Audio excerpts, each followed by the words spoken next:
Advanced Studio Classroom is on the air.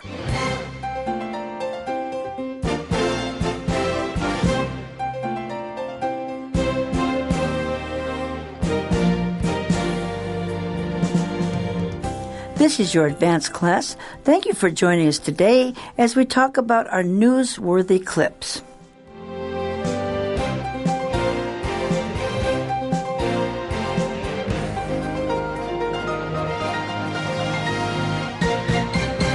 This is Doris Broom, Peng Meng Hui, inviting you to join us as our panelists today and I talk about a very interesting, if not a frightening subject. Join us today and open up your magazines to page 32. One of our panelists is the new staff member that we introduced earlier this month, Winnie. Hello, Winnie. Hello, everyone. Don't you feel like you're used to being on Studio Classroom now? I feel like a regular right now. Well, that's good. We like that. And Winnie is from New York, and also Howie, who works also in our IT department as well as educational department. And Howie is from New York, isn't that right? That's right, Doris, and hello again, listeners. And yes, it's not just an interesting topic, but it's quite disgusting.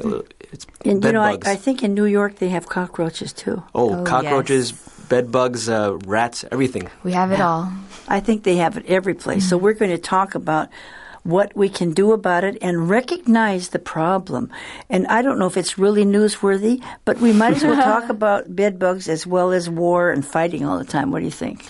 Yeah, well, we have a couple of interesting topics, not just bed bugs. The next couple of days we'll have many different things to talk about. Well, that's true. So if you have your magazine, and I'm sure you all do by now, or if you're following on the web, it's page 32. And we're going to talk about bed bugs. Now, any kind of bug is something I don't really like very well. I like animals, but not bugs. What about you, Winnie?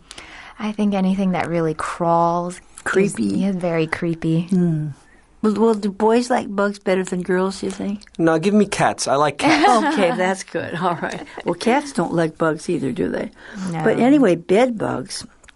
I thought that bed bugs were only in countries that were underdeveloped or like out in the desert in Africa or something.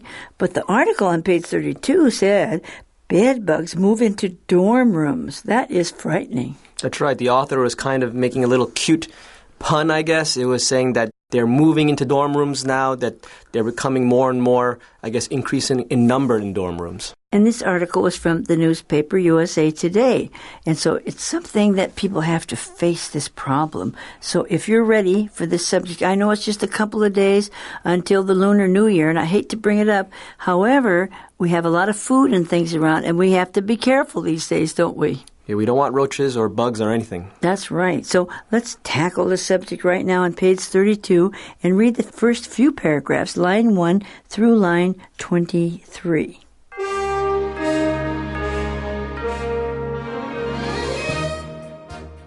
Bed bugs move into dorm rooms. Just as they've made an itchy, scratchy comeback in hotel rooms, bed bugs increasingly are appearing in dorm rooms, say college officials and pest control experts, who are busy devising ways to eradicate the bloodsuckers. They're taking off right now, says Dan Miser, Associate Director of Residence Life at Texas A&M University. Bed bugs are everywhere. They're finding these things in public transit, in movie theaters, in cruise ships, in all the different hospitality accommodations. Blame an increase in international travel, bigger bedbug populations worldwide, new protocols that discourage widespread spraying, and possibly even tougher bugs resistant to pesticides. The size of an apple seed, the nocturnal six-leggers hitchhike on luggage, old furniture, and clothing, and can live up to a year without a blood meal. So our dorm room left empty over the summer poses but a brief nutritional challenge.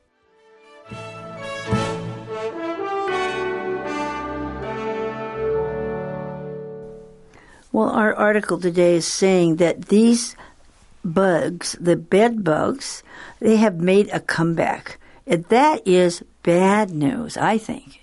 Don't you think so, Winnie? It's very bad news. They are taking off, meaning they are increasing in large numbers and in places I think that we don't expect.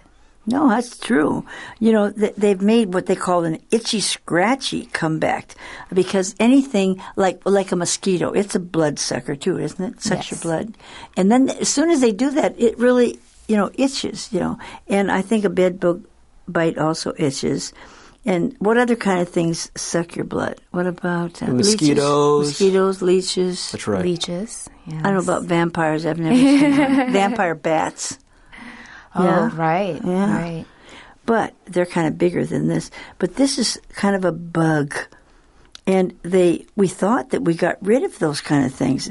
They used to be like people that would sleep outside or maybe homeless people that have their sleeping bag by the railroad tracks. You'd expect them to have bed bugs in it. But would you expect them in college dorms? No, and I think later on we're going to find out that there's been an increase maybe because of various factors, travel and other reasons. But yeah, they've made a comeback. Mm-hmm.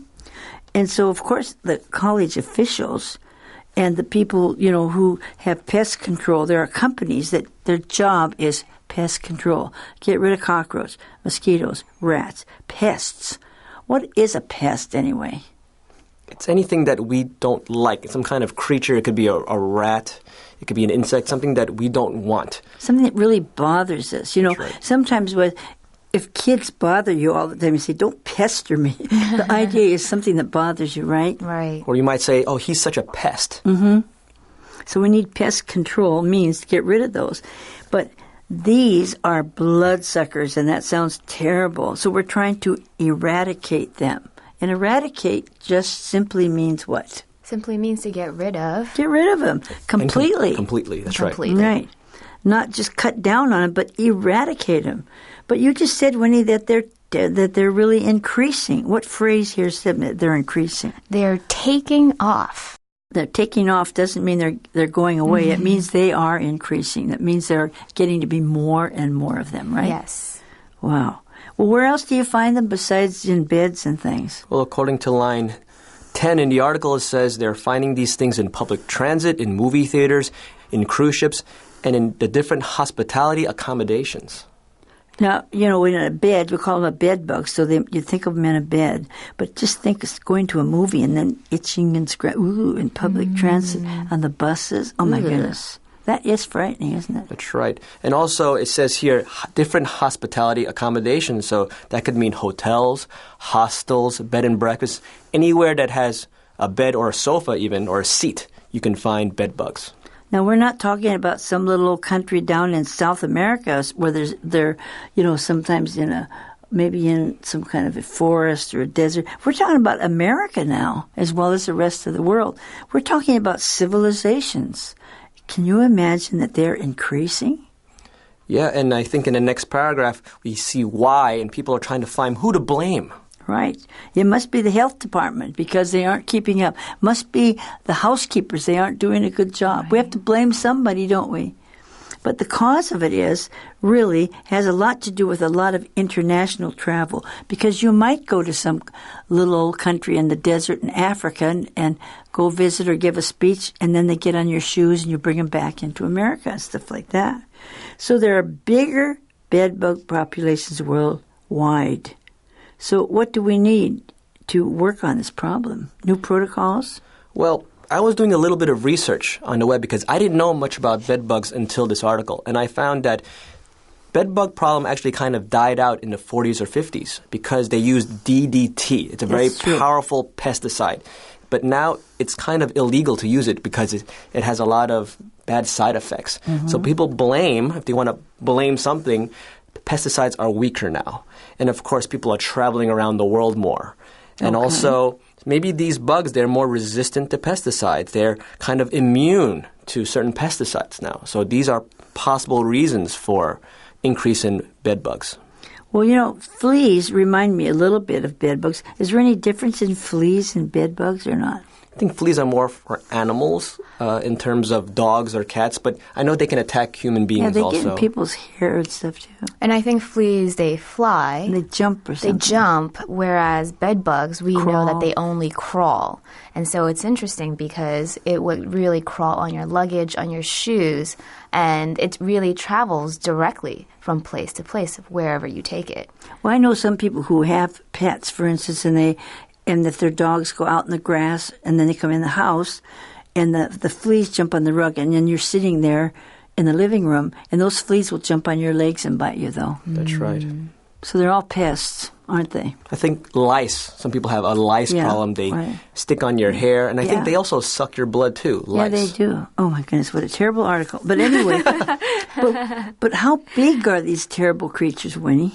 Well, if you look at the feature on the side where they have in centimeter and an inch scale, a bed bug is about half a centimeter. Okay, it says here the size of an apple seed, right? Yes. And it also calls them nocturnal six-leggers. So what does that actually mean? Anything nocturnal means they're active at night. Okay. So like owls or cats, they're more active at night. We call them nocturnal creatures. And six-leggers just mean they're insects, so they have 6 legs. So you might call a spider an 8-legger. Mm-hmm.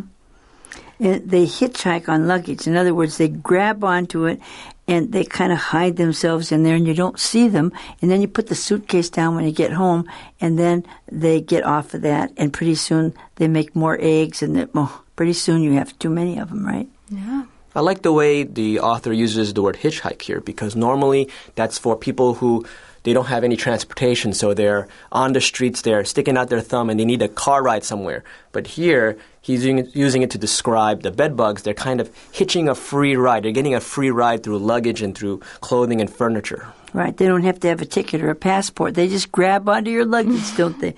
But really what's frightening about this, that they can live a whole year without any blood meal, and that's you and me. They like to suck our blood. But even if they don't have any blood, they can live for a whole year on almost nothing. Their metabolism must be very slow. They're very resilient creatures. And I was reading that some of them can live up to 2 years without a meal. So if you think that, okay, if you leave a room empty and you don't sleep there for a year or two, that's not going to solve your problem. Well, so a dorm left empty over the summer, like a lot of students will go home in the summer and think, well, okay, in the summer, those bed bugs, there's nobody there, they'll die out. That's not true, is it? No, it poses or presents a brief nutritional challenge. For you, nutritional, or for them? For them, it's just a slight nutritional challenge because maybe they'll go a little bit hungry over the summer, but then they know that come September, they'll have a nice meal waiting for them. Nice warm body. Boy, that's really, just before Chinese New Year, I hate to think about this, but on the other hand, there are lots of bugs around, and we like to get rid of them. We certainly want to eradicate them, don't we?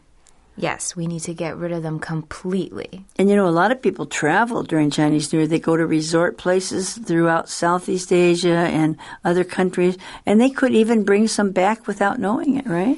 That would be terrible if they would stay at a friend's house or maybe at a hotel, and if there are bed bugs there, these bed bugs would hitchhike on their clothes or their luggage, and then they would go back home, and then they would create a nest on their own beds or their own chairs or sofas. Well, I think we're going to find out a little bit more about this because I don't think it's anything we want to keep. We want to eradicate them. So I know that they are in school dorms and other places. So let's see what they're trying to do about this problem. Let's read on to the next half of today's lesson.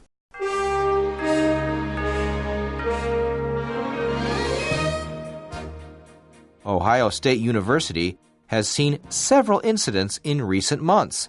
Spokeswoman Ruth Gerstner says, including an outbreak in 3 rooms of a high-rise dorm.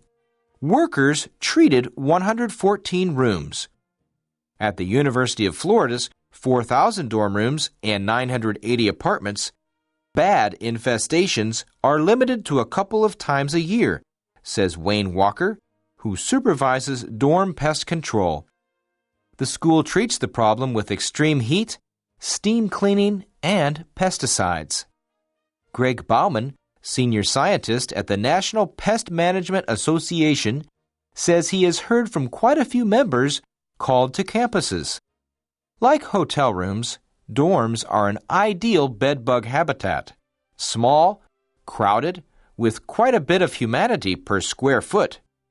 Unlike cockroaches, bedbugs aren't an indicator of bad housekeeping, says Richard Cooper, co-author of Bedbug Handbook, the complete guide to bedbugs and their control.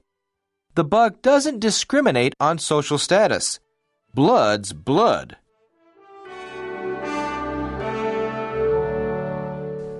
Well, I hope some of you that are planning to go to Ohio State University won't change your mind and not go there. But I would look very carefully at the dorms before I move in because they have had several incidents. Imagine an outbreak, meaning a lot of them came up in 3 rooms of high-rise dorms.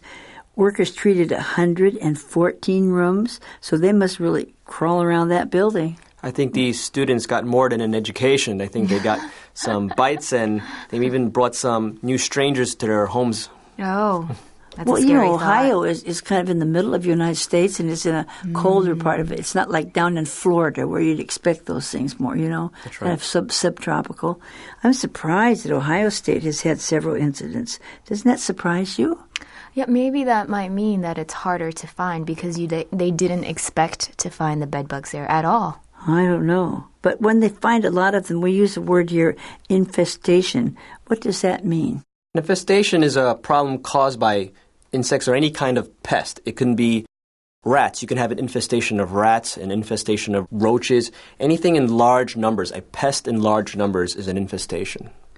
Well, the University of Florida, of course, is down in the southern part of the United States, and it's more in the subtropical kind of zone. I would expect them more there than I would in Ohio, wouldn't you? I would.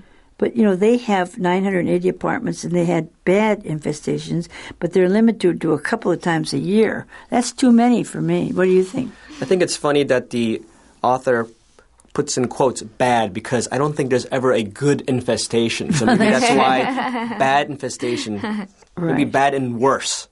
Well, this man, Wayne Walker, his job is to supervise pest control. So they have to figure out how to get rid of them. And Winnie, how do they try to get rid of these? Well, so far they've tried dealing with the problem using extreme heat, steam cleaning, and using various pesticides.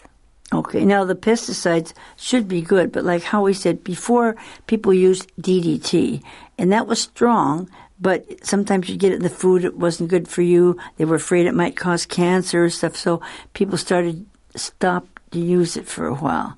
But now then these bugs can grow faster because nothing else kills them, right? That's right. Some of them, and we used this word before on line, I think it was 17, they become resistant to certain pesticides, which means that they become almost immune. So some of these weaker pesticides, it may not kill them anymore. It may make them stronger.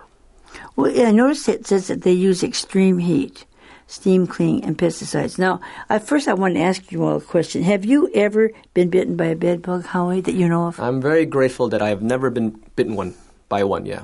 You'd like to keep it that way, right? Oh, definitely. What about you, Winnie? Same here. I've had allergic reactions to different bites, but I don't think a bed bug bit me. Well, the time when I first was bitten by bed bug was when I first went to mainland China many years ago when I was just very young in my 20s. I had never left America before, and I went clear up to Gansu in northwest China. And we were actually traveling outside the cities, and the people in these villages slept in what they called kongs. Mm-hmm. And those were beds kind of made of clay, and they had a fire on the outside, and they heated the fire to keep them warm because it was cold at night. So thinking about it, there shouldn't have been any bed bugs because those beds were heated by heat, right. But I didn't know much about them. But when we stayed all night in one of these little inns, and I kept feeling something itching, and then in the morning I had little ridges of bites all around my waist. They bit all around, your whole. They don't just go up and down. And they itched and everything. And they said, "Oh, they got bed bugs here." I thought, "Oh my goodness, this is the first time I ever knew about it." I hate to think of sleeping in those bugs biting me all night. Yeah. But the bed was warm, so I guess it wasn't hot enough. Yeah. Well, according to the research that I did, it needs to be at least 140 degrees Fahrenheit to kill them. That's well, why that's they use very high. steam. Yeah, I couldn't have slept on that. Yeah, I guess they need to use that. But that was kind of, in the countryside and, Right. where there's farmers and things. I'd expect that more. Mm-hmm. But I cannot imagine in a modern American dormitories. To me, that's very different than Northwest China hundreds of, Well, maybe you can even go to a 5-star hotel, and if they don't take good care of their bedding, you may find it even there in a luxurious hotel. Well, next time I go to a hotel, I think I'm going to look at the mattress and see if it looks like it's had bed bugs. What about definitely. you? If it does, I think I'll just move out. What about you, Holly? I'd find another room or another hotel. I would Another tell room the might hotel not manager. do it. Yeah. But George Bauman, who's a senior scientist at the National Pest Management Association, he says that he's heard from quite a few members called to the campuses. So he said that a lot of people are having problems in dorms, didn't he? That's right, and that's why there's a comeback. That's why this problem is just taking off all over America and around the world. And I can see why hotel rooms or dorms would be a very good place for them to live. It calls it their home or their habitat. Why is that? Well, it says here on line 8 that it's quite a bit of humanity per square foot, meaning there are lots of people here. It's a feast for bed bugs. Boy, there's more people. Let's have some good meals. Huh? Well, that is really frightening.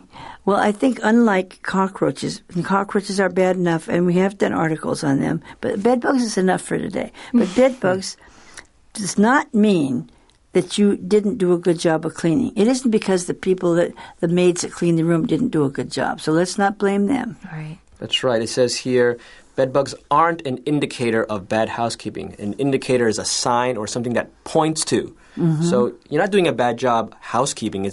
It's another problem outside of that. And I didn't even know there was a book about this, but I guess there's a book on everything. This book, The Bed Bug Handbook. I don't know who'd want to buy that. I guess pest control people. Because it says The Complete Guide to Bed Bugs and Their Control. I think all the universities need to have that in their library now.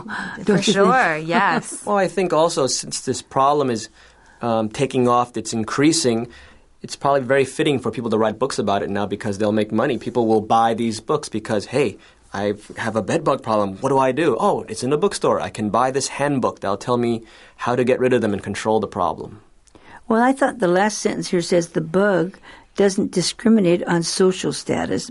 Blood is blood. In other words, it doesn't matter if you are the president or if you are a maid in the hotel. They don't care. They'll take anybody's blood, right? That's right. To discriminate means you give preference to something. So sometimes people are discriminated by skin color. If you're black, white, yellow, red, whatever. But these bugs, they don't care what color of skin you are, what kind of job you are. They'll take a bite out of you. They're hungry. Huh? You're their dinner. And a bed bug bite can itch for several days. It's hard to get rid of that, Yes.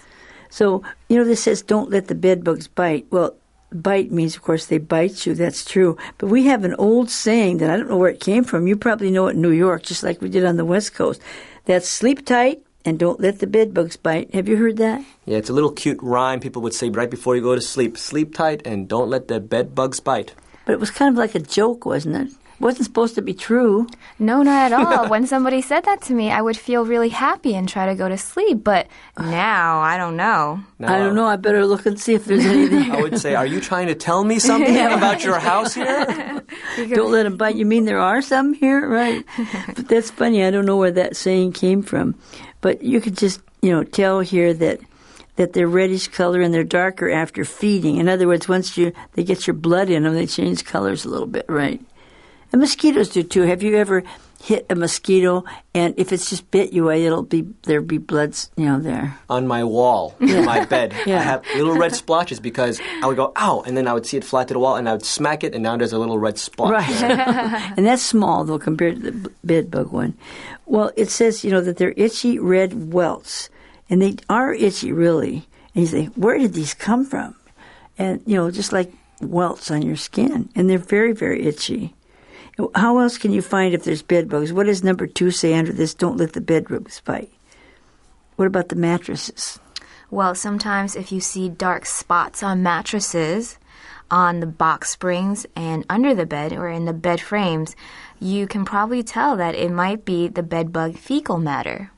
Yeah, fecal matter is fecal is the adjective of the word feces, which is just waste matter, animal waste or insect waste. So that's really scary too, And if you have to look around, if you see spots of blood on the sheets and the mattress, I can't imagine staying in a hotel and seeing spots of blood on the sheets. I think it's not very clean. But I guess even some good hotels have that then, right? I think these bugs don't discriminate. They'll go to bad hotels and 5-star hotels. Well, what do you do if you see that? Well, like we mentioned before, professional exterminators, they would visit your home several times, and they would probably do a combination of extreme heat, steam cleaning, and or pesticides. Mm-hmm. Well, that would be a frightening thing. Well, how can you avoid that, Howie? Well, this sidebar recommends that you would examine any kind of secondhand furniture and luggage after trips. And, of course, when you go to a hotel, just look for dark spots on the bed and place your luggage on a rack instead of on the floor, because if you put it on the floor, maybe they'll crawl into your luggage. Well, I guess that's something to remember, but I don't want to remember too much about this article, but I do want to remember that we have to know now that they are actually increasing, so we have to be careful. Yes. And try not to take any home with you. I'll remind you next time you go on a trip, Doris, to check your mattress. Well, I'm going to remember not to put my suitcase on the floor. I do that sometimes, right? I might go buy the handbook. That's right. That's a good idea. Put it in the library. Good. Mm-hmm. Well, thanks for being with us, everybody. We do have an interesting article tomorrow, and this one may not be that exciting, but it's a quite newsworthy article. And as you say, Howie, we learned something about bed bugs, didn't we? I learned more than I wanted to. That's right. Good. Well, thanks for being with us, everyone, today. And be careful when you travel that you don't let any of them hitchhike on your luggage and your clothing. And we'll see you again when we come back tomorrow for a new lesson on a different subject, which will be even more exciting. So join us again in advanced class. Goodbye. Bye. Goodbye.